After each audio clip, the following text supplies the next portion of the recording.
경찰서 안에서 한 부부가 작은 축하 자리를 열고 있어요. 곧 태어날 딸을 기다리는 순간이죠. 그런데 그때 밖에서 귀를 찢는 폭발음이 터집니다. 안에 있던 사람들 준비할 틈도 없이 흩어져 숨기 바쁘죠. 남편 메로가 가장 먼저 정신을 차립니다. 상황을 확인하려고 곧바로 밖으로 뛰어나가요. 거리 아래는 완전히 아수라장입니다. 하지만 이곳 경찰들은 이런 상황에 익숙해요. 이 도시는 늘 공포와 범죄 속에 잠겨 있었거든요. 바로 그 순간 아내 달바에게 이상이 생깁니다. 갑자기 양수가 터져버리죠. 극도의 공포 때문인지 조산 징후까지 보여요. 메로는 서둘러 아내를 차에 태우고 병원으로 향합니다. 그런데 도중에 갱단 오토바이 2대가 길을 막아섭니다. 순식간에 총격을 퍼붓고 둘을 놓아줄 생각이 전혀 없어요.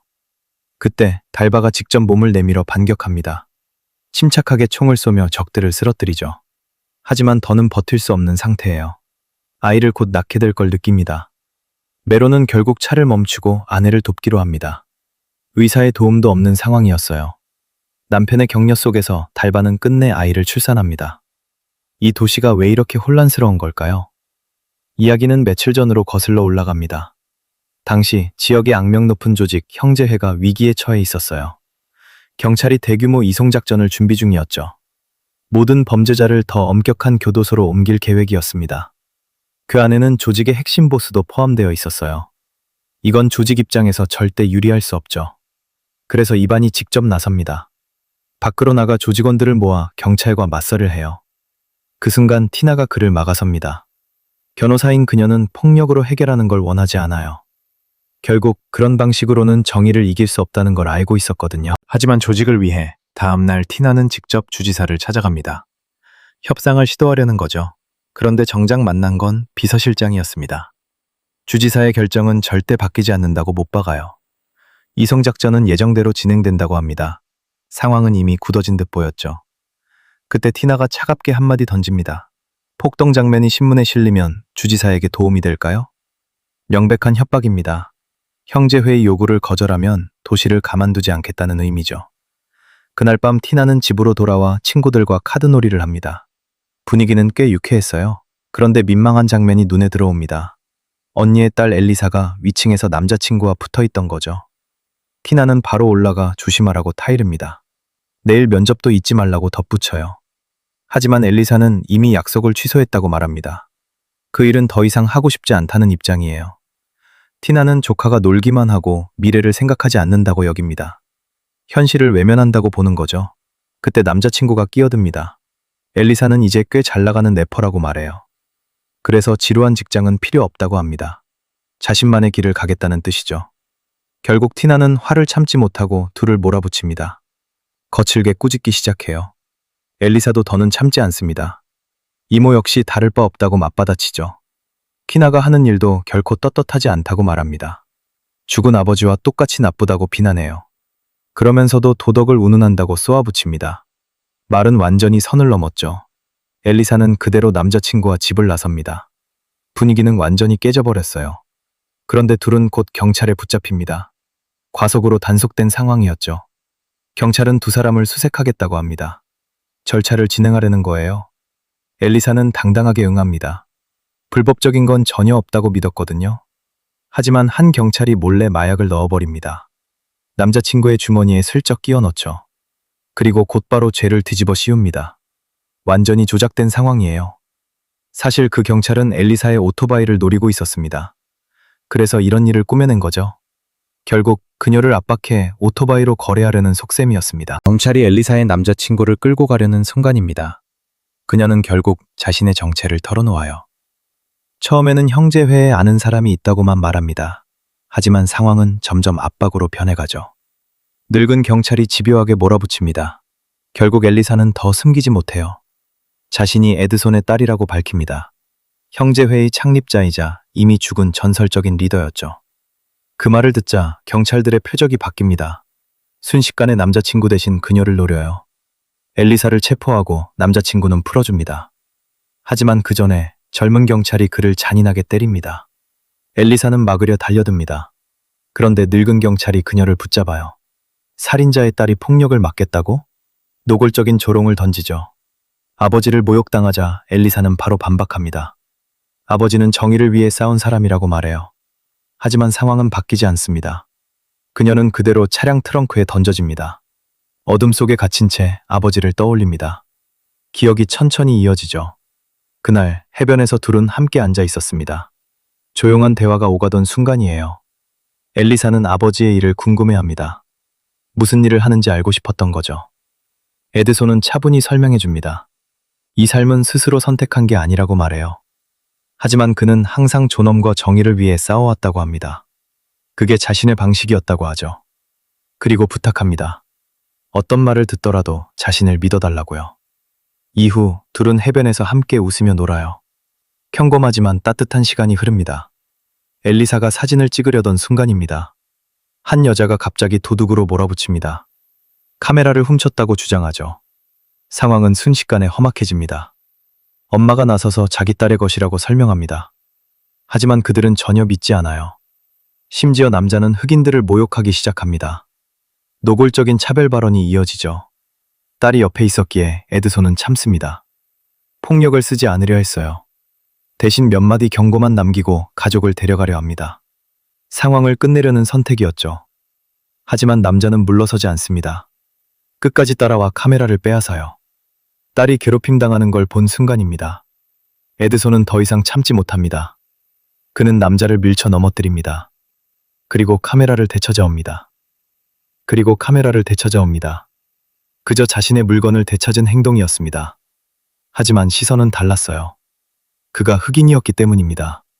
사람들은 그를 가해자로 단정짓죠. 결국 경찰이 들이닥칩니다. 그리고 에드손을 체포하려 합니다. 체포되기 직전 에드손이 뒤를 돌아봅니다. 욕설을 퍼붓던 사람들을 똑바로 바라보죠. 그리고 딸에게 말합니다. 그들은 늘 흑인이 굴복하길 원한다고요. 하지만 절대 그렇게 살지 말라고 당부합니다. 그 말이 마지막이었어요. 이후 그는 스스로 경찰에 몸을 맡깁니다. 저항조차 하지 않았습니다. 며칠 뒤 엘리사는 엄마와 함께 공터로 향합니다. 탈옥한 아버지를 만나기 위해서였죠. 그런데 가던 길에 경찰에게 막힙니다. 갑작스러운 검문이었어요. 엘리사는 기지를 발휘합니다. 아픈 척 연기를 시작하죠. 경찰은 차 안을 확인합니다. 뒤에 어린 소녀만 있는 걸 보고 넘겨줍니다. 다시 현재로 돌아옵니다. 어느새 경찰차는 멈춰서 있었어요. 늙은 경찰이 휴대폰을 건넵니다. 이모에게 연락하라고 하죠. 한편 감옥 안에서는 상황이 달라집니다. 이반이 형제회와 전화회의를 열고 있었어요. 대응 방안을 논의 중이었습니다. 분위기는 점점 긴장으로 치닫죠. 이반은 알고 있습니다. 주지사가 이번 선거에서 이기려 한다는 걸요. 그래서 범죄를 정리하고 슬럼가를 밀어버리려 합니다. 질서를 내세운 계획이었어요. 그렇게 되면 형제회는 무너질 수밖에 없습니다. 존재 자체가 흔들리는 상황이죠. 그래서 그들은 저항을 준비합니다. 가만히 있을 수 없는 단계였어요. 그런데 그때 티나가 소식을 전합니다. 분위기가 단번에 얼어붙죠. 엘리사가 경찰에 잡혔다는 겁니다. 상황이 심상치 않아요. 상대는 70만의 몸값을 요구합니다. 금액도 비정상적으로 큽니다. 정의를 지킨다는 경찰이 잡아놓고 돈을 요구하는 건 사실상 납치입니다. 노골적인 도발이죠. 형제회를 자극하려는 의도입니다. 하지만 티나는 한 발 물러서려 합니다. 요구한 돈을 그대로 가져가려는 계획이에요. 조카를 되찾는 게 우선이라고 판단합니다. 현실적인 선택이었죠. 그러나 이반은 받아들이지 않습니다. 성격부터가 정반대입니다. 굴복하거나 아니면 끝까지 맞서야 한다고 봅니다. 중간은 없다는 입장이에요. 이반은 분명히 하려 합니다. 이 도시의 진짜 권력이 누구인지 보여주겠다고요. 그래서 제안합니다. 감옥에서 폭동을 일으키자고요. 경찰이 가장 아픈 지점을 치자는 계획입니다. 정면 충돌을 선택한 거죠. 티나는 즉각 반대합니다. 폭력으로 해결하는 걸 원치 않아요. 하지만 조직원들은 다릅니다. 이미 피가 끓고 있는 상태였어요. 조직원들은 결국 이반의 과격한 계획을 지지합니다. 분위기는 이미 돌아갈 수 없는 지점이었죠. 곧바로 이반이 이끄는 수감자들이 들고 일어납니다. 감옥 전체가 순식간에 뒤집혀요. 이 폭동은 곧 뉴스의 중심이 됩니다. 모든 언론이 이 사건을 다루기 시작합니다. 사람들은 이미 알고 있었죠. 형제회가 이송에 대한 보복으로 벌인 일이라는 걸요. 현재까지 주 전역에서 29개 교도소가 폭동에 휘말립니다. 상황은 점점 커지고 있었습니다. 정부도 불안을 감추지 못합니다. 통제가 어려워지고 있었어요. 한편 피나는 혼자 경찰을 만나러 갑니다. 조용히 움직이던 상황이었죠. 먼저 조건을 내겁니다. 조카의 안전을 확인해야 돈을 주겠다고요.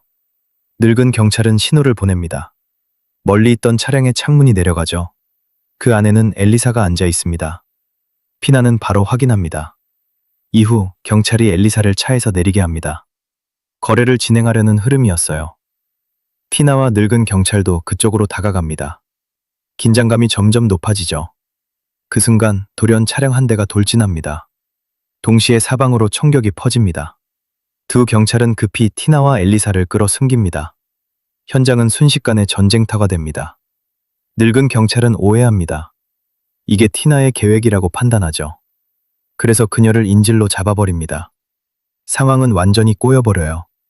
거리 전체가 아수라장으로 변합니다. 총성이 끊이질 않습니다. 그들은 경찰에게만 총을 쏘는 게 아니었습니다. 심지어 경찰서에 폭탄까지 던집니다.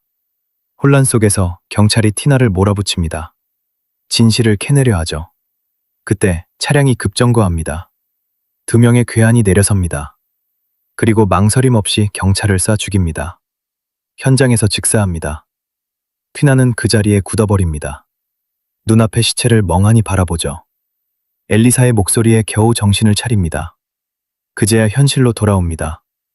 키나는 곧바로 차량을 쫓아갑니다. 조카를 구하려는 마지막 시도였어요. 하지만 끝내 따라잡지 못합니다. 엘리사가 끌려가는 걸 지켜볼 수밖에 없었죠. 이후 키나는 멍한 상태로 차를 몰고 돌아갑니다. 모든 게 무너진 듯한 표정이었어요. 그때 이반에게 전화가 걸려옵니다. 상황은 더 악화됩니다. 그는 이송 차량에 실려 이동 중이었습니다. 예정보다 빨라진 일정이었죠. 방금 벌어진 폭동 때문이었습니다. 형제회의 행동이 영향을 준 거예요. 이반은 티나에게 부탁합니다. 조직을 대표해 주지사와 협상하라고요. 조건은 단 하나입니다. 수감자 이송을 중단하는 것. 그게 받아들여진다면 오늘 같은 폭동은 다시 일어나지 않을 거라고 말합니다. 이반과 조직이 도시를 이 지경까지 만들어놨습니다. 이 상황에서 주지사가 협상에 응할 리 없죠. 피나는 더 듣지 않습니다. 설득이 이어지는데도 바로 전화를 끊어버려요. 한편 프랭크는 엘리사를 폐가로 데려갑니다. 그곳에 가둬두려는 의도였죠. 그는 당황한 채로 상사에게 전화를 겁니다. 하지만 상대는 받지 않아요. 결국 음성 메시지만 남깁니다. 지금 어떻게 해야 하는지 묻는 내용이었어요. 그 틈을 노려 엘리사가 말을 꺼냅니다. 둘 사이를 이간질하려는 의도죠. 하지만 프랭크는 흔들리지 않습니다. 오히려 더 노골적으로 대응해요. 그는 엘리사의 아버지 같은 범죄자들을 모욕합니다. 비난을 쏟아붓기 시작하죠. 엘리사는 즉각 대받아칩니다.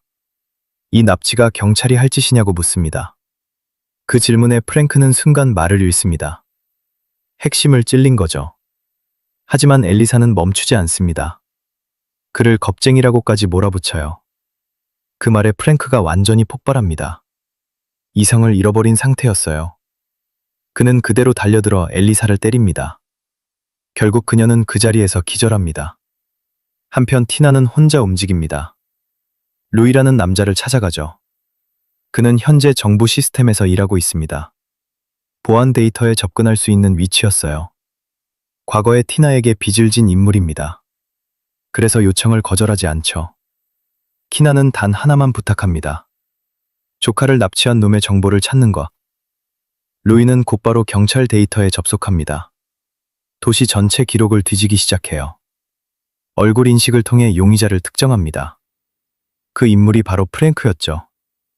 그리고 그의 집 주소까지 알아냅니다. 위치가 완전히 드러납니다.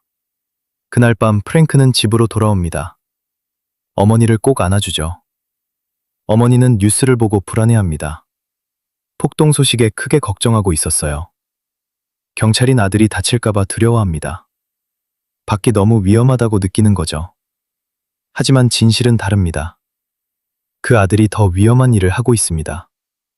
어머니가 샤워를 하려는 순간입니다. 프랭크가 급히 막아섭니다. 먼저 식사 준비를 하라고 돌려보내죠. 이유는 따로 있었어요. 욕조 안에 엘리사가 숨겨져 있었기 때문입니다. 아직 의식을 잃은 상태였죠. 프랭크는 다시 동료들에게 연락합니다. 하지만 아무도 전화를 받지 않아요. 점점 궁지에 몰립니다. 다음 행동을 정하지 못합니다. 그렇다고 이대로 둘 수도 없습니다. 시간이 지나면 위험해지죠. 결국 위험한 생각에 도달합니다. 엘리사를 없애려는 겁니다. 프랭크는 욕조에 물을 채우려 합니다. 마침내 선택을 내린 거죠. 그런데 바로 그때 엘리사가 갑자기 의식을 되찾고 반항하기 시작해요. 프랭크는 곧바로 그녀를 물속에 밀어넣어 입을 막습니다. 이대로 욕조에서 죽겠다고 생각하던 순간 누군가 그녀를 끌어올리죠. 바로 프랭크의 어머니였습니다. 아들의 살인을 막아산 거예요. 같은 시각 티나도 주소를 추적해 그의 집에 도착했어요. 담을 넘어 조심스럽게 안으로 접근합니다. 그런데 집안에서 두 사람이 격렬하게 다투는 소리가 들려요. 어머니는 경찰이면서 그런 짓을 하냐며 아들을 몰아붙입니다. 프랭크는 범죄자들을 처리했을 뿐이라며 맞서요. 잘못을 알면서도 어머니는 아들을 포기하지 못합니다. 결국 모든 저축을 내주며 도망치라고 합니다. 한편 티나는 바깥에서 조카가 갇힌 방을 찾아냅니다. 급히 줄을 끊으려던 순간 인기척이 들리는데요. 곧바로 프랭크가 들어와 엘리사를 끌고 나갑니다. 티나는 뒤로 돌아가 구조할 기회를 노려요. 하지만 그를 발견한 순간 이미 차는 출발한 뒤였습니다. 티나는 급히 차를 몰아 피차아갑니다. 차 안에서 프랭크의 어머니는 엘리사의 손을 풀어줘요. 손이 아플까봐 먼저 나선 거죠. 그때 프랭크는 아침에 동료가 살해됐다는 소식을 듣습니다. 순간 차를 세우고 엘리사에게 따라오라고 말해요. 어머니는 불안해하며 아들을 말립니다. 진정하라고 간절히 설득하죠. 프랭크는 기차역에 데려다주고 풀어주겠다고 합니다. 하지만 속내는 달랐어요. 동료의 복수를 위해 그녀를 죽이려는 계획이었죠. 엘리사는 손에 쥔 작은 칼을 꽉 움켜줍니다. 이미 최악의 상황을 각오한 상태예요. 프랭크가 방아쇠를 당기려는 순간 큰 개 짖는 소리가 울립니다. 그 틈을 놓치지 않고 엘리사는 그의 다리를 찌르고 도망칩니다. 기차에 몸을 숨긴 뒤 그곳에서 티나와 다시 만나죠.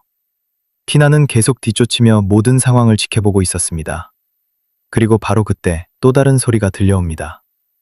그 경찰이 결국 이곳까지 쫓아옵니다. 그는 계속 총을 쏘며 두 사람을 몰아붙여요. 하지만 간신히 피하며 밖에 세워둔 차로 달려갑니다. 프랭크는 어머니를 차에 태우고 총을 들고 티나 쪽으로 향하죠. 그런데 이동하던 중 티나가 숨어 있다가 그의 다리를 쏩니다. 순간 균형을 잃고 쓰러지는데요. 티나가 마무리를 하려던 그때 어머니가 차를 몰고 돌진합니다. 그대로 폐차 더미에 들이받아 버려요. 아들을 살려냈지만 그 충격으로 목숨을 잃습니다. 프랭크는 어머니를 끌어안고 바닥에서 오열해요. 하지만 자신의 집착이 원인이라는 생각은 하지 않습니다. 모든 책임을 티나와 엘리사에게 돌리죠. 곧바로 프랭크의 총알이 차량 유리를 뚫고 티나를 향합니다. 그녀는 맞고도 끝까지 운전대를 놓지 않아요. 조카를 데리고 그곳을 벗어나려 합니다. 그런데 도로 한복판에서 또 다른 위기가 나타나죠. 앞쪽에서 폭동이 벌어지며 길이 막혀버립니다. 아무도 다친 티나를 도우려 하지 않아요. 사람들은 불타는 버스 주변에만 몰려듭니다.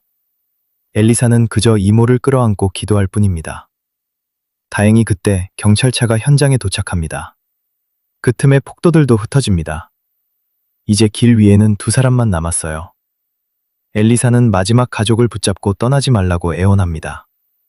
하지만 티나는 더 버티지 못합니다. 결국 조카의 품에서 숨을 거둡니다. 그 순간 한 대의 경찰차가 다가옵니다. 엘리사는 망설임 없이 방아쇠를 당겨요.